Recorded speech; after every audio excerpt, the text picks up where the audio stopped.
أصحابي maanta waxa inoo soo diyaariyay qaybtii afraad ee indhasarcaadka. Qaybtan waa qaybtii fishilka ahayd. Indhasarcaadka fishilkiisa ayaad halkan ka arkaysaa. Sida dadka wax loogu qariyo oo looga dhigayo xaqiiqi inay yihiin oo waxaan maskaxda qaadanin oo lagaaga dhigayo wax maskaxda qaadanayso oo kale. Marka halkan ayaad ka daawan doontaan insha Allah.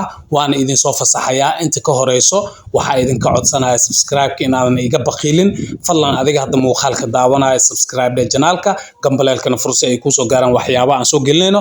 Haddaad horena la joogi jirtayna waxaan ka codsanayaa muuqaalka inaad like ku qabatid oo na share gareysid si uu u gaaro dadyo fara badan oo aan ugu helo subscribe. Waxaan rabaa bishan gudaheeda inaan 1k galo hadduu Ilaahay subxaanahu wa ta'aala awood leh uu ka raali noqdo. Haddaba daawasho wacan.